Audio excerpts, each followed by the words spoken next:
좀 많이 쉬어가지고 전 같진 않은데 그래도 며칠 전부터 그 연습 시작했으니까 이제 다시 예전처럼 이렇게 잘 해줘야지. 이렇게 팀원 중에 한 명 선택하면은 난 서포터 동현이를 선택할 거고 동현이한테는 이제 1년 같이 했고 이제 또 1년 같이 해야 되는데 이제 지금도 전처럼 다시 열심히 해서 잘해봤으면 좋겠다고. There you go, some quick thoughts from Mystic about his support. Ben Frosco, I know you want to have a few things to say about that. Yeah, I like the fact that Mystic actually brought up, returning to their previous state because they wanted to take a long rest. People don't realize that Team WE never stopped playing. They were our Rift Rivals representative, our MSI representative, our Worlds representative, and 957 even went to All-Stars, and then they came back and did Demacia Cup. So Team WE definitely deserve a very long break and a very long rest before they ramp back up into competitive form. Yeah, especially the bottom lane that have been high value for them throughout the year. Yes, we'll have to see how they do coming into this next game. But before we break down game number 2, let's kind of recap that last match. Any final thoughts on game number 1 before we start breaking it down again? Just do anything, Biibili. Don't just watch yourself passively lose a game. That's pretty. I'll just echo that statement. I actually appreciate that. Really well put. Well, let's see if Biibili Gaming do anything going into game number 2. It's a relatively low-kill game, but a very fast-paced one for Team WE standards. Heading into this next match, Raz, I know you have some things to say about pick and ban. Something has to change for Biibili Gaming, and Team WE, now that on the red side, have more opportunities to exploit that. Yeah, here's the thing.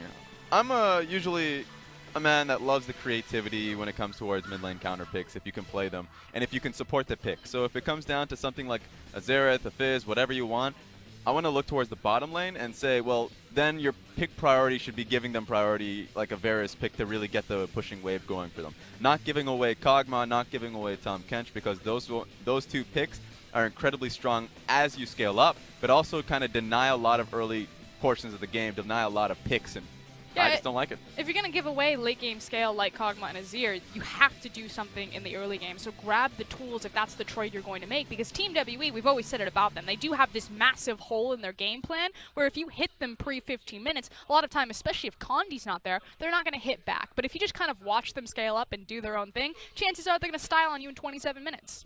Speaking of which, we haven't seen Condi play yet for Team W. It's still Melon stepping in. He didn't have a great start to the LPL, but Team W was still able to pick up the victory in their first match. What do we think of Melon now after playing a game against Biibili Gaming? I think he's starting to fit in well. I think specifically the last game that we saw a big part, and even though some of the Sejuani ults didn't hit properly, he threw 3 in the mid lane, one of them stuck and one of them got the kill. But it's a good idea that he kept going towards the mid lane. He recognized that that was the winning position from WE, and so it looked really well for them. And it speaks to the strength of WE that they can slot in a different jungler and still find similar results. Well, we're about to get into that second match. Raz, before we get into this game, is there anything you want to say to those shoutcasters who, were BMing you over there? Because it's not nice. You didn't get to defend yourself. Now it's your chance to go on the attack, Raz. Oh, no, I ain't got to say anything. I'm a man of class, man of dignity. I'll just let them talk themselves up. Well, let's see what happens over at that casting desk. We're going to send it over to Pulse as well as Rusty.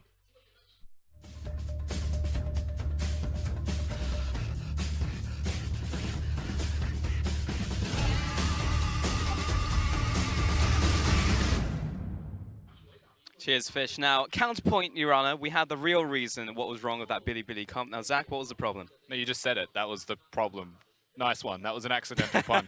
Raz, I respect you as a human. I would never BM you. Why would you even expect that? Let's get into game number 2, Pulse. Yeah, the real problem was the jungle there. And now, was it the pick itself or was it SKS? Because I feel like it may have been a bit of column A, bit of column B. Well, I mean, to echo what the desk said, do something, right? That's the problem isn't necessarily the pick. The problem is more so that they didn't do anything, and they should do something proactively and try and make a play. If you're losing a game of League of Legends, there's 2 ways that you can play it out, right? You can minimize your losses and consistently try and minimize until you feel like you're at least strong enough to give fighting a go. But with how well WE were playing, I don't think we'll ever see that from BLG again in the second game. Just recognize that WE are able to close out before 30 minutes, basically not against anyone at all. So now you have to be aggressive, you have to fight, you have to make proactive plays if you ever feel like you're behind against them because of how well they play. Now, what I will say is it seems to be a reoccurring theme in the LPL is that when you're behind, don't fight. And that seems very strange, but particularly the teams we're seeing doing it, like Biibili Gaming and like OMG. they literally rolled over and died as well. I was like, hang on, this is the team who try and fight their way out of a tough situation. Yeah, they respond with fists, but there were no fists to be seen then, and there hasn't been so far from BLG just yet. But we have swapped sides, and we are in the second We have draft. indeed, yeah. Biibili Gaming are now on the blue side, banning away Zoe, Cogmore. There's the Cogmore ban, so we will have none of those first pick shenanigans once more from WE, and they will ban away Alistair and Camille again from Amazing J. Yeah, the Camille ban, pretty much out of necessity. Gangplank's the other top lane ban that we're seeing, taken from Amazing J quite a lot, but never really in the first ban phase, or at least not from Team WE so far.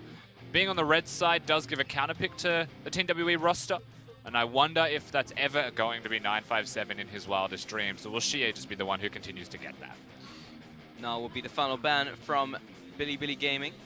Look back towards WE now. 957 was an absolute monster on that now, especially if Biibili want to pick up the Gangplank again for Amazing J on the top side. Malzahar's also a decent ban here, take it away from Athena, one of the easiest champions to generate picks with, regardless of the jungler, but this time around they don't opt into that route. It's still going to be a mid lane / top lane choice, but it's not the Mals. No, it is not. It is the Vladimir, actually, towards Biibili. Athena did play that, but it wasn't super effective, though something that you don't necessarily want to deal with when you get there in the end. So far in this series, even through the bans and the picks, we're yet to see the Jarvan crop his head up at all. There was in the second ban phase of game number 1 from Team WE. But with an early Sejuani locked in by BLG, the jungler 100% cemented. I mean, WE respond, they could probably pick their duo lane if they want the bottom right now. Kallista's just so good. Yeah, including Ornn on top of that. Ornn is a flex pick. 957 can take it to the top side, but this could indeed also be the bottom lane. Kallista not banned in this, and Sejuani for Biibili Gaming. Actually, SKS will get his hands on this one, so also denying it from Melon has been the pick that he's been defaulting towards so far.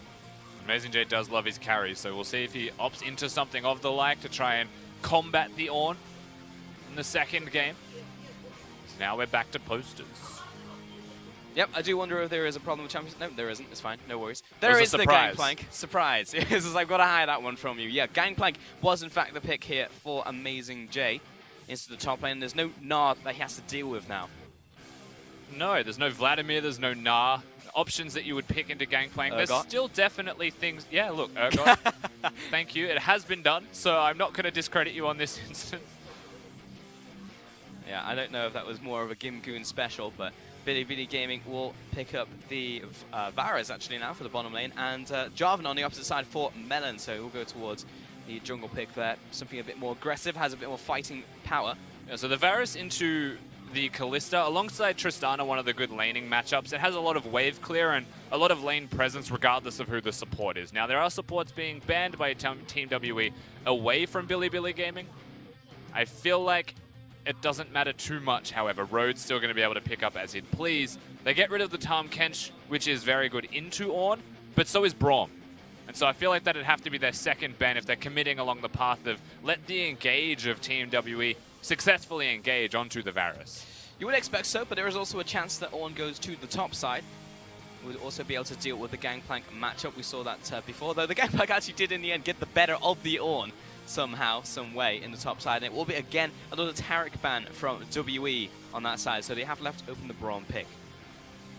That means Team WE getting the first pick phase on the red side should actually lock in that Braum for themselves. I feel like that actually rounds out the team composition to be very good. Tahm Kench, Taric, and Alistar all banned. It leaves Shen as an option as well, if they choose. Something that could rotate towards the top side of the map. Unsealed Spellbook Shens have been running rampant in the LPL in the first week. Cassian final ban towards, of course, Shie in the mid lane. There's something to be feared, and plus they have the red side final pick, so what they actually want to bring into that mid lane that Cassian could do well against. You know, aside from the Zoe, there's been pretty much no mid laners looked at whatsoever until the second ban phase. LeBlanc and Cassian gone, but when you look at the meta mid laners that are still up and available, Malzahar and Azir are still very much there. They could be looked at no problems at all. Absolutely, Malzahar, he's very much found himself in the first phase of bans in most games. Braum, and be that pickup from WE here, so that has been taken away. Biibili have lost a lot of priority on that support pool now. Not a lot left out for them. There is a Shen if they want to. I do think they have to go with the Shen and the Azir. Just add an extra tank to the repertoire of their entire team composition. I think would round it out quite nicely. Azir's a lot of good scaling damage. Gangplank's the same, and Varus is always going to be doing damage throughout the game. This is the other way to do it, I suppose.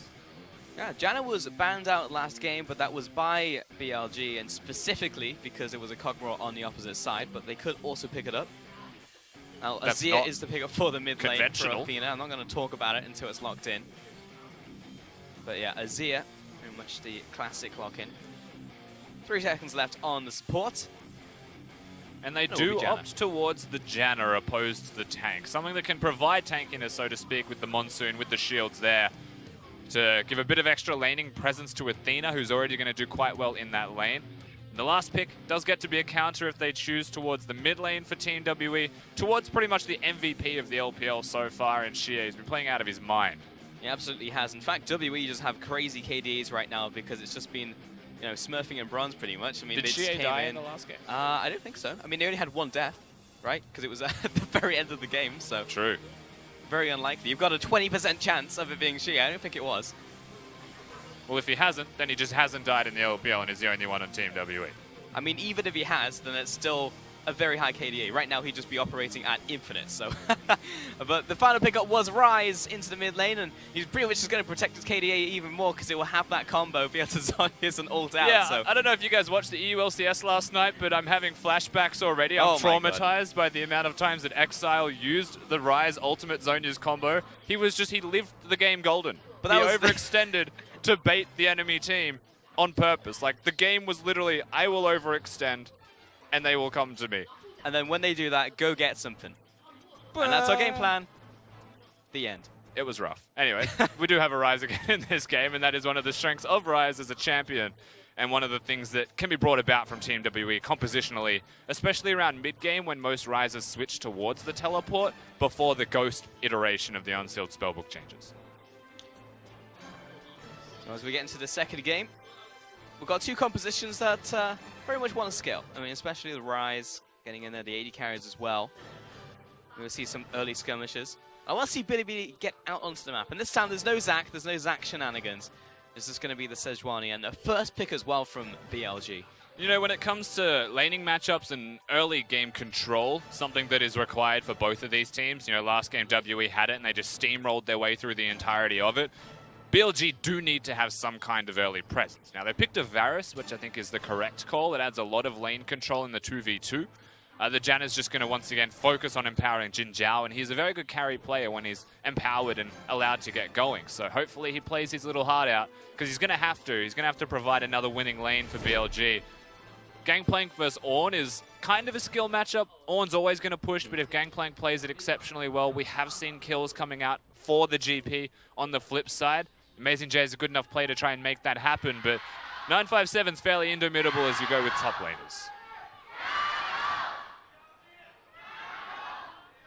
There was actually some BLG chants in the crowd. I just feel like BLG should go before Team WE so that it's not as embarrassing in the same way. You know, like, yeah, I want to be surprised by Team WE's noise. That's always how you do it. You do the bigger team second. That's one for you. If you ever get into hosting, then it's a huge thing. Because otherwise, it's like, oh. And here we go into game, BLG and Team WE. You don't want a whoopsie-daisy moment. Yeah, but that's very much in the hands of the fan clubs that are down there, in fact. Road and Jin Zhao, they've got the Varus and the Janna matchup. Or the pickups, rather, 93%. I see the percentage has shifted towards WE a little bit more so. Shocker. I will say a lot of people jump ship in this region when it comes to the fan votes. But that's first tower. Who's going to pick up the first tower? Yeah, okay. That kind of makes sense. Fair. I actually think that it's going to go to BLG on the bottom lane outer. That is my prediction. It is not a bold prediction, but I also don't know why I'm making it. I am just asserting myself. I'm going to do, unlike Raz, I'm going to make statements. Oh, yeah. No fence sitting in this test. Absolutely none of that. Again, in the bottom side, what have we got? So we've got 2 Relic Shields, as per normal, on Mystic and Ben. Goes to the side Spell Thieves for Road, actually. Spell Thieves standing on Janna?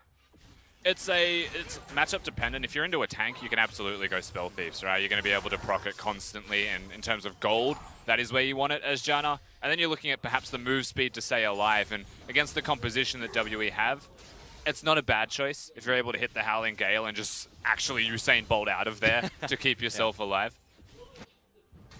Let's see a look at top lane. It's going to be a Corrupting Potion to start into a Durran Shield from Ornn right here. He's already got the initial push as well, so Amazing J to set up the wave so he can last hit these.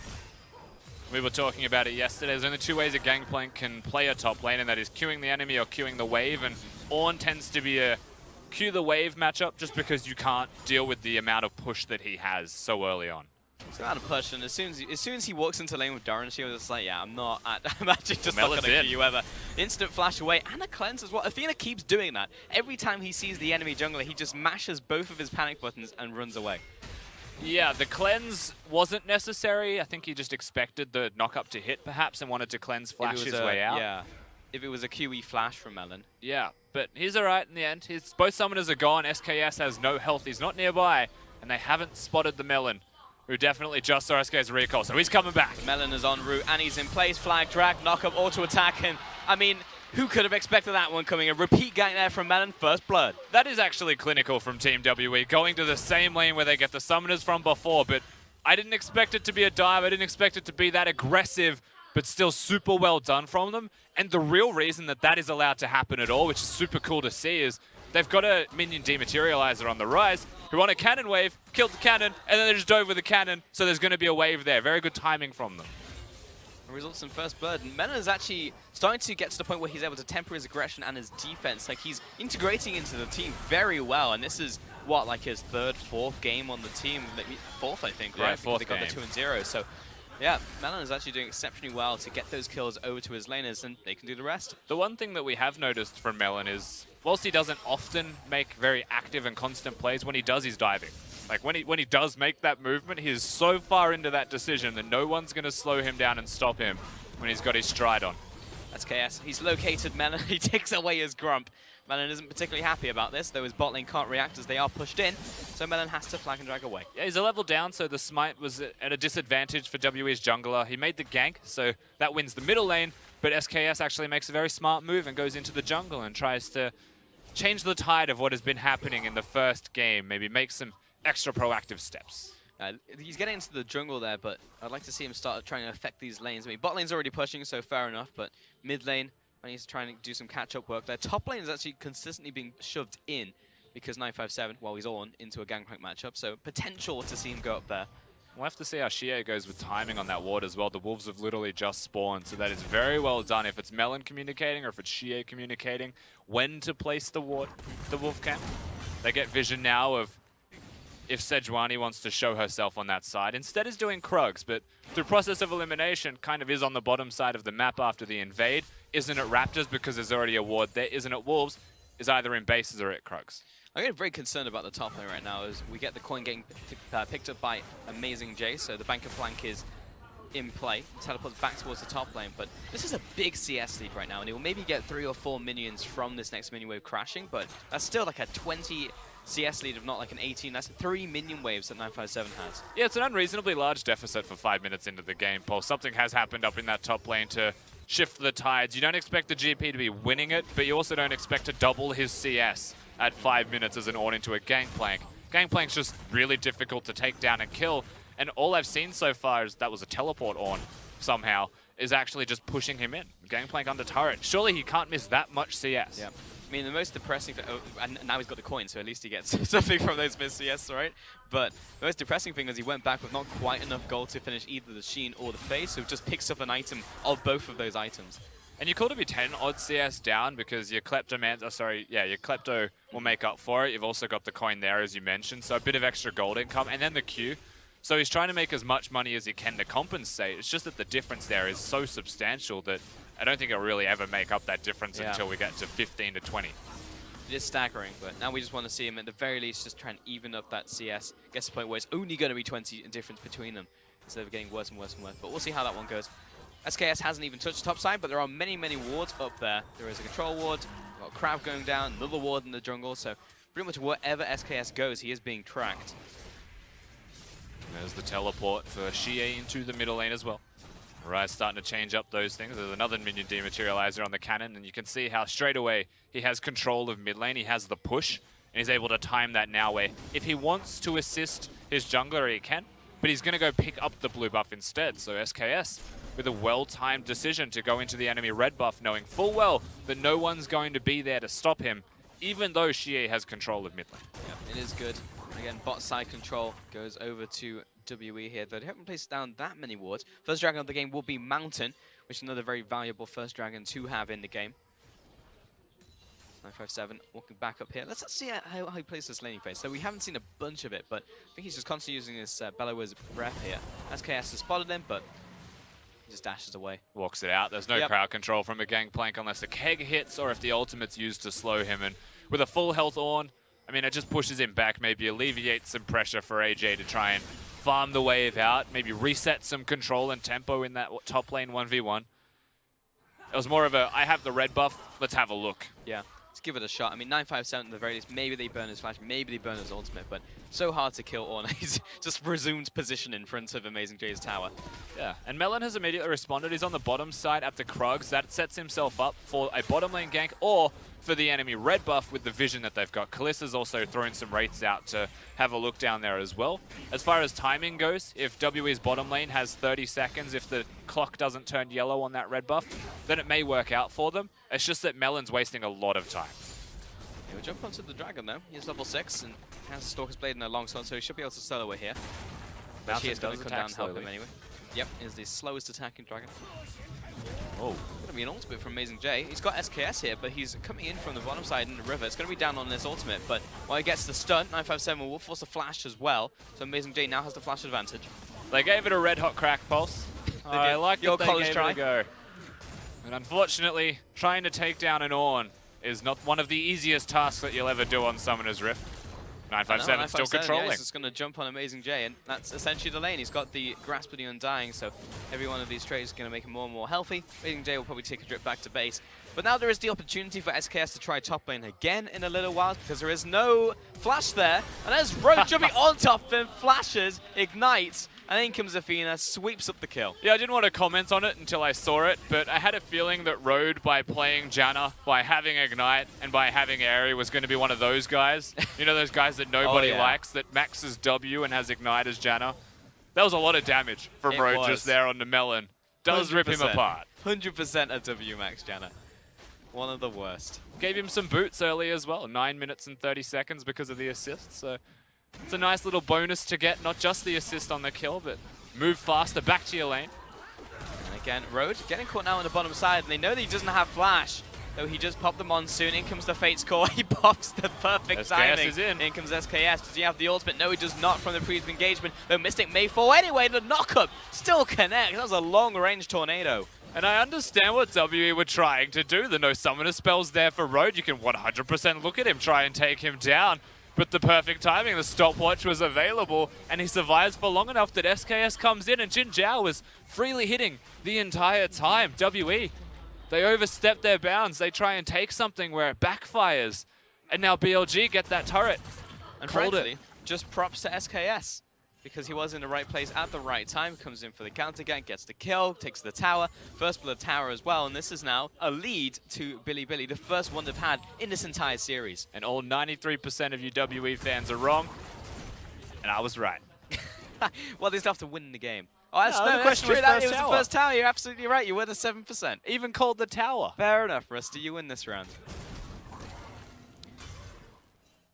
I'm actually trying not to make a joke about Raz there for no particular reason. Amazing J. I was actually pushing up now. 957's being very cautious just because he knows the bottom tower's down. He hasn't seen the bot lane in a long while, so doesn't want to get caught out by them. And this is a good move from BLG going towards top lane. They're not going to kill 957. It's very unrealistic without Varus ultimate, without a lot of summoners available. But they're pressuring. They're sending everybody up here for the purpose of taking down the structure. Now, 957 has got the horn. He can sound that to clear the entire wave if the rest of his team doesn't make it in time. But best case scenario is he saves it. He uses it to actually engage when they finally get here. There's also SKS, but they weren't able to execute the dive fast enough. So Melon has arrived, including Cavalry and Ben and Mystic. So now 957 can be relieved of duty, go back to base and walk towards the bottom side. In the mid lane, though, Shia has been pinned down by SKS. Athena sending up that one, but it's a dash back. Athena's going to catch him as soon as he comes out of this, but it's slightly mistimed on the Conquering Sands. Yeah, I don't know if they were going to kill him even if the Q connected. Shie survives, but that was very clean from BLG. Azir shifting him into the Sejuani ultimate. It looks super clean. The damage is good. The control they get of the middle lane is also great. But it was an Abyssal Mask Rise. He's super tanky right now with that single item spike already on the board for the mid laner of Team WE. He does walk away. He does, but he had to use a stopwatch for that privilege, and he's got the ultimate down on top of that. So still an advantage to Biibili, and they're just being way more proactive in this game, which is exactly what we wanted to see. They clearly went backstage and said something and came with the right game plan. So what are you doing, stuff. bro? How Rogue just walked up to Melon and Ben, comes in with a W, and he's just like, what are you going to do? That was the closest thing you'll see in a professional game to a tactical int, ladies and gentlemen. I'm not actually sure why he stood still and tanked the Gromp in range of Brom's Q. Alas, he did it, and he has paid for it with his life, WE, and now threatening top lane. Well, I'm glad someone put him in his place, because he can't be allowed to keep getting away with it. Oh, he deserves it for what he was doing just then. Yeah, Janna players who max W do deserve that. Now Mystic will push the top tower. And pushing this one as well, but Jin Zhao, he's got no support because Bro died, so he's just sat here in a bush, waiting for support to arrive so he can push up to the tower. Hello. Road's on the way. He's very quick with his boots of mobility and the fact that he is Janna, so he's going to stride on back, and now he's going back to the jungle. So Jin Zhao, for about a half second, thought he was able to walk up to this turret, but it's already gone. Yeah, it's already gone, and Road's left him again, so Mystic and Ben will take the tower, even up the tower trade, all in all. And Shane now also gets priority over the top side of the map, which includes a newly spawned blue buff. And Herald. They're doing it simultaneously. They'll get the blue buff, they'll get the Herald, they get the top lane outer turret, and this is that moment where Biibili Gaming's response is firstly impossible, just because of what happened when transpired before it, and secondly because they need to recall, they need to get these item spikes. They're not really able to pressure any lanes. It was just set up in WE's favor, and then Road made the mistake. Yep. Which is just, you know, very bad in that situation because W picked up absolutely everything on the top side of the map, and they got the dragon early on top of that. Ocean Dragon spawning in 30 seconds, and WE can now just move back towards the bottom side if they want to try and control that. Still have the duo in the top lane. You could look towards bottom. I would actually hope that they look towards the middle lane and utilize the Herald for that in some way if they bring the Kalista and Braum about and have Jarvan nearby. It's one of the hardest turrets that they will be able to crack just because of Azir's wave clear, where I feel like, yes, Gangplank has wave clear, but you can mismatch the long lanes with the AD carry and support there. 957, he's alright. Yeah, he screams angrily, and SKS says, actually, maybe not on this one. He'll just resume farming in the bottom side. He's already gone for the initial Iceborne Gauntlet. Yep. So we'll get some more health after this so he can increase his effective health. But unfortunately, I've seen every top lane on do so far, even when behind, which can sometimes be disastrous. Iceborne Gauntlet, Abyssal Mask is one of the other strong ones as well, but Ryze already has it, so we'll see which route he goes. If it's straight towards something like an adaptive helm instead to be super tanky. Could be very good here, especially into Athena. Dragon has been started. It's already down to half, and Callista's amassing stacks here, so that's definitely going to go over to WE. Amazing Jade's keen, but the rest of the team wants to disengage. SKS has smoked the wall down. It has disrespected him, and he has squared up and destroyed it. It doesn't mean that they're going to go towards the Drake whatsoever, though. They have to back away with no Sejuani ultimate as it completely whiffs, and WE just take the objective. And now here's the problem, because WE have done that thing again, where they've managed to get control over the map. And while it's not the tangibles, you can't look at the gold and be like, oh yes, they have a 5,000 gold lead, but you look at the map and you just know that they have control. And many teams get into this situation, and then they just sit there and die. Now, Biibili Gaming, they did it last game, but they have been more proactive this game. So I'm hoping they'll try and find those opportunities again, specifically from the back of SKS. To add a bit of context to this as well, this is the second set in a row that Team WE have played where it feels like their opponents have done nothing in certain points to respond to it whatsoever. Except for right now. Ooh, yeah, Shie getting knocked back. Good stuff from Athena. He'll flash away. Teleport being used and cancelled by 957. But the thing you have to, I guess, respect WE for is, if it's two sets in a row and it looks like no one's able to do anything in response to them, is it just because WE are that good at bleeding people out, at preventing you from making plays, at setting up vision, controlling the map, and playing just slow enough to stop you from getting those movements off? I feel like that is starting to become more and more prevalent, as Biibili are making desperate moves to engage, knowing they have to, and I don't disagree with the sentiment behind it. The execution has clearly been a little bit off. WE is threatening mid lane now. It's definitely true, but at some point you do have to try. There's a zoning ramp as the Herald comes in. BLG are able to defend against this one push, but it was the mid tower that already went down. Second mid turret's at half, and WE got what they wanted. Yeah, they already got the mid lane outer turret, so they're very happy with this push overall. The Herald was successful. They used it exactly where you'd expect them to break one of the hardest structures. Now, they can go towards the bottom side of the map. It's only 17 minutes into the game, and normally, with a lead that feels big, there's actually not a lead, by the way, when you look at the gold across both of these teams. It just feels like W are in complete control. I think that bot lane outer turret is a very viable option for them to try and keep the Gangplank down, kill him before Baron's available, and they can't go down there. Yeah, now, Dragon will spawn in around 4 minutes from now, so there is a chance for them to do that, but as you said, Baron going to be a thing shortly. Jin Zhao and Road actually manning up the top side. Let's take a look at some of the item builds as well, because Amazing J has finished up his Trinity Force. We've got Nash 2 from the mid lane. Again, the classic Guinsoo's Rage Blade in the bottom lane as well from Jin Zhao. They are hitting those item spikes, but probably when we get towards a Baron fight, or when we even get towards the next mountain, we're looking at second items from WE. It is just very surprising to me that I'm looking at the gold difference being 400 gold. There's an extra turret to Team WE, and it feels like they have more CS across the board, which they do except for the jungle position. Yet it's only 400 gold the difference. Yeah. And I'd feel like a lot of that is Gangplank. I was wondering how much of it actually is Gangplank at this stage. Probably, actually. I was trying to think maybe the supports, because I'm looking at the items, it seems like WE, maybe it's just the fact that they've gone back to base and picked up items, but look, they are slightly further ahead in terms of item build, so I'm like, what's going on here? Is this literally just it could just be Amazing J. Trinity Force obviously being a very expensive item, he has that, and a Core Fields. So he's got a lot of money in terms of itemization, even compared to 957, with the Iceborne Gauntlet working towards the Abyssal Mask. But it is the Bank of Plank. He's got the coin, Kleptomancy, and he's got his passive as well from Parlay. I'll probably go with yes. And 20 minutes into the game. And it's not a coin Janna either. So not a lot of extra income coming from the support position of BLG. Yep. There you go. Let's just assume it's Gangplank. We'll roll with That's it. second item from Shia. Come on. Like he's got 2 items. Bot lane's about to hit 2 items. Top lane's very close as well. They're hitting item spikes for sure. And as far as strength is concerned, you know, we mentioned that the gold lead was there. It's starting to stretch out a little bit more currently. It does mean that they can still fight. They feel much more empowered. A Blade of the Ruined King is a big item spike, but having the Zeal with it helps a lot more. Extra move speed and attack speed with the Berserker Greaves. So Kallista's super strong. Ooh, knock up in the mid lane. Athena, good flash. And the cleanse as well at the very end of that, just in case. It does that every time, but this time it actually did work out. He threw everything in the kitchen sink into trying to get away there, Athena. He does live, but the pressure starts to mount from Team WE. We're at 20 minutes. Shie has teleport, and they are threatening the Baron. Bot lane. Oh, she is getting aggressed on by Amazing J. Who's going to pop the ultimate. Now, I don't know if that was intentional, but she does find it hilarious.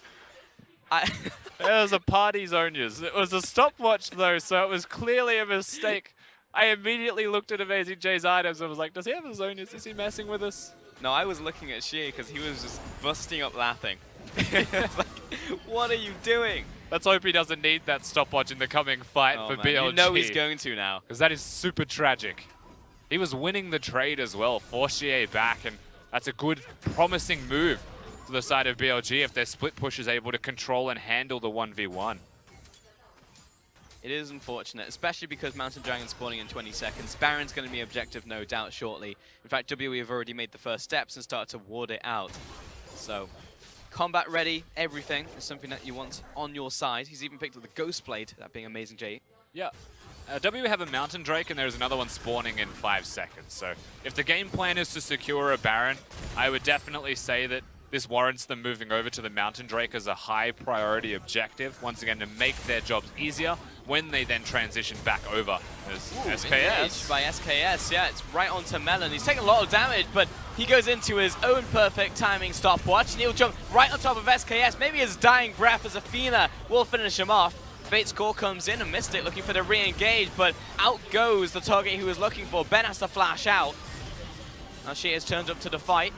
Turned around back onto Amazing J. Ben just gets executed by the parlay though, and in comes Death's Daughter enhanced ultimate. Xie is gonna have to again. Zhonya's ultimate out. Mystic and 957 on the front lines. He dashes away but also falls. And BLG get a massive team fight win. They do get the fight win. They turn it around directly next to the Baron pit also. Only Xie and Mystic alive means that they cannot come over. They cannot check this pit, or they risk dying to SKS because he's a tank still. He shouldn't take too much damage to this. Jin Zhao should actually be the one tanking it right now so they can secure it. Road doesn't have the Monsoon, but they get it. There's so much damage. Mistake from Team WE. They get caught out of position, but it was proactive by BLG. They actually get the fight. They actually get to make the play. And suddenly look how the game changes.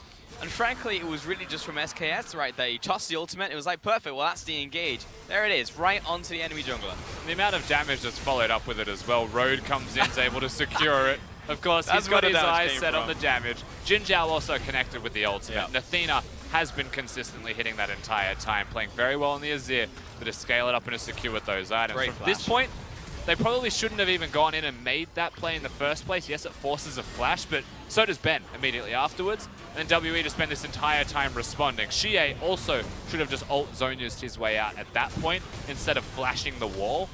So WE just consistently making mistake after mistake. It gives everything to BLG. I wonder how big this Baron power play is going to be, because you have to expect it's going to be rather large as they already crack open the mid lane tower. 957's actually the top lane. He's not assisting the team right now. That's another great ultimate onto Ben, and he goes down instantly. Biibili Gaming, they're actually riding this one all the way. 2 towers in the mid lane, now starting to siege the inhibitor tower, and the recall has just started from 957.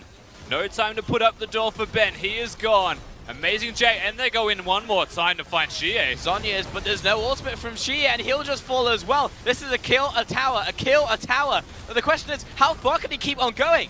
It doesn't look like they want to stop Pulse. They're continuing to pressure. The minion waves are there. They've got the Baron to empower them further. Even Redemption thrown down.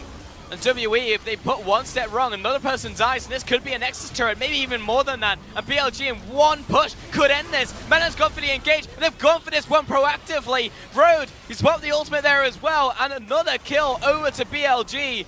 WE, they may actually just lose the game right here. It does look like they're about to lose Pulse with 2 minions left standing. WE with only 2 members left alive. They just pushed in one fell swoop and they end the game. I actually cannot believe what I'm watching right now. In one single push, they've gone from outer mid-turret to the Nexus, and they're on it itself. Down goes the Orn. They've done it. BLG will take game 2.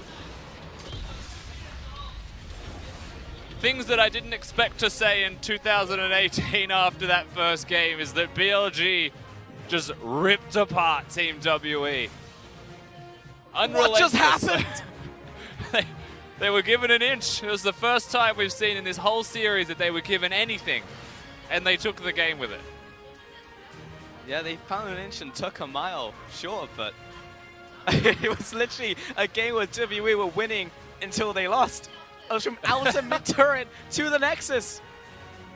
I think we saw a bit of an insight into why Gangplank's always banned from Amazing J as well. Picks it seconds, able to have a very strong showing on it. The Azir looked good for Athena. I mean, BLG didn't look bad.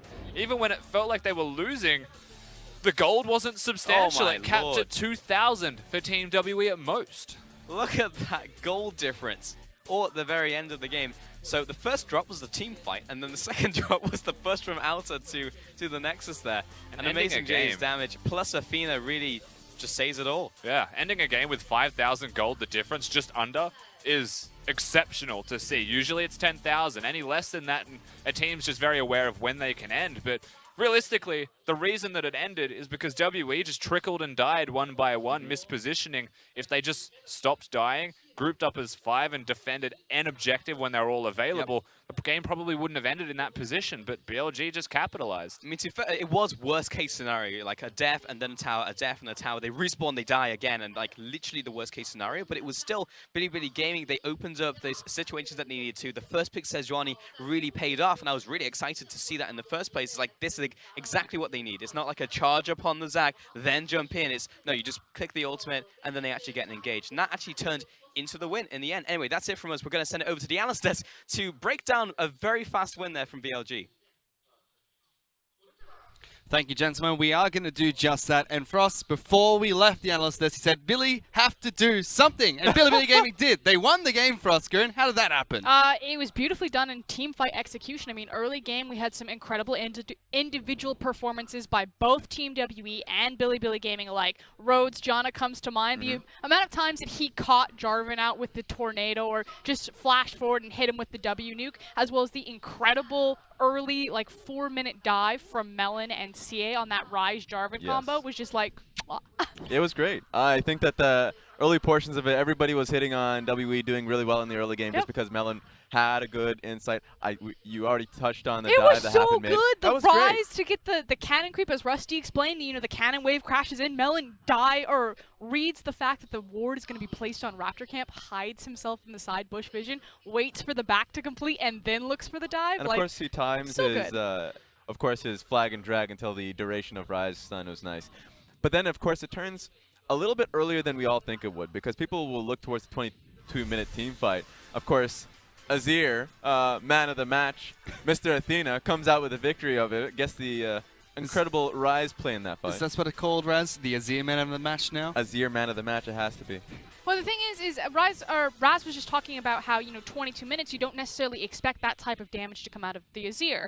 But he actually went double magic penetration. He had a very early Void Staff, so it was Nashor's Tooth, Void Staff, Sork Pin, as opposed to having the Rylai's because they had the Sejuani. They didn't need the added CC benefit there, and Azir just ripped through them in this team fight. Well, we have a replay coming up of one of the fights here between the two teams. Now, Frost, go and take us through this one, because this is when Melon got caught out. This changed the game. I mean, literally, at this point in the fight, you're just like, oh my god, look at that play. That was incredible. Like, the long-range tornado to force Jarvan into perfect timing. Then you have the flash from the SKS and the follow-through from Azir.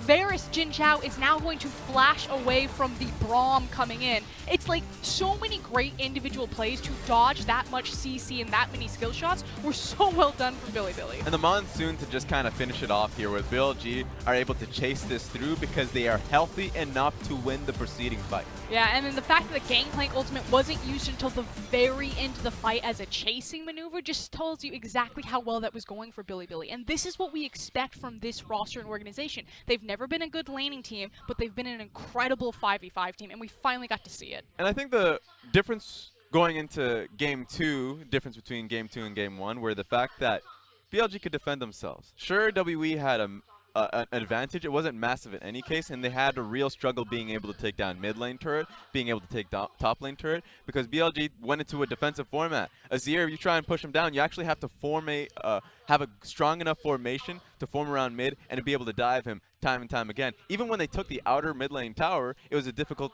point to be able to take the inner, because suddenly Azir just spawned a turret in the outer turret, and you're like, well, wait a second, we just took that.